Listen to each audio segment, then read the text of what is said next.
Joining me now is Glenn Sheaffer with Healthy Environments, and he is here to talk to us about all things relating to that in your home. But first, let's start off with, you guys have been around since 1999, but now you're under the umbrella of Superior. So tell us about that a little bit. Yes, about a year ago, Dave Miller, who owns Superior Heating and Air, felt like Healthy Environments would be a perfect fit for what they do already. And they do a lot of the installing, replacing ductwork, new air handlers and things like that. But what about the stuff that can't be replaced, that needs to be something other than that? So we're responsible for taking care of cleaning in all those aspects. All those things, okay. And so, obviously when we think of spring, a lot of people think of spring cleaning. Oh yeah. So how do we know when it's time to call you, for example, cleaning our ducts? I always say the first time you should have your ductwork cleaned is when you buy a house or build a house.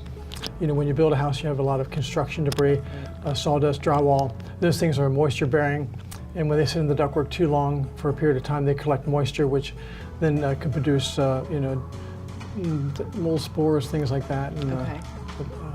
And other times to clean would be, let's say when you do notice condensation a lot in your vents, or maybe some signs of mold, or if you smell, mustiness in your ductwork, it's a good time to have it clean also. Okay. And then what about our dryer vents? I think we kind of forget that that's there. We just assume it's going to be fine all the time. What are the warning signs that, hey, we need to have this checked out? Well, the interesting thing about dryer vents is they're the #1 cause of house fires. Really? Yeah, can you believe that? No. It's amazing, but they go, some are of old code, where they have the plastic ductwork, and of course the code now is any kind of metal, foil or hard pipe. And we not only clean like the dryer vents, but we clean the dryer unit that goes into the filters that people pull out that should be cleaned every time they do laundry. Right. They don't. They neglect that. Or, every once in a while we might forget. Yeah, or they forget to put the filter back in there. When that system gets clogged up and you notice sounds in your dryer like squeaking noises, or it's not drying well enough, that's a good sign to probably have it cleaned.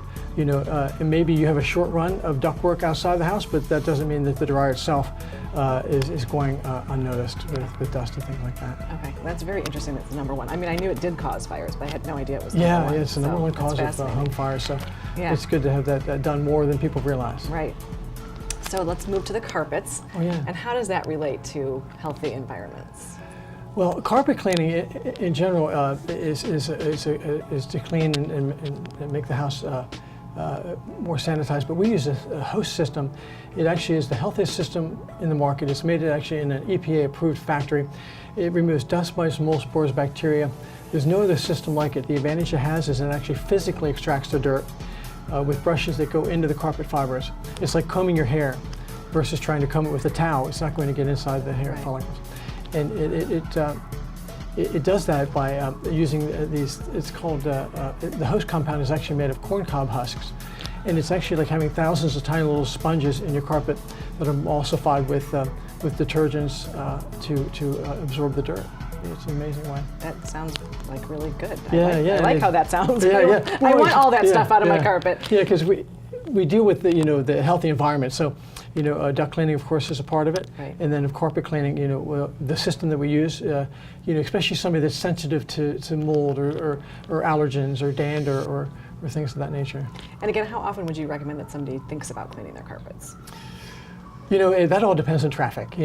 How busy your house is. If you've got a lot of people coming in and out, you may want to do it more often than that's a tough call because it all depends on the wear and tear of the carpet. And if you have pets, that's always more alarming time to not alarming maybe, but yeah, but they bring in more dirt than maybe someone who doesn't have a pet. Right, because they get the oils and danders, and of course when you get oils on the carpet, it attracts other staining and stuff like that. All right, so if somebody wants some of your services, how do they get to you? Well, they can call us through Superior itself or Healthy Environments. We have a great website that you can utilize under Healthy Environments, or also Superior Heating and Air. Well, Glenn, thank you so much for being with us. It was really fascinating information, and we appreciate you being here. Oh, thank you so much for allowing me to be here and explain Healthy Environments. Yeah. Thank you.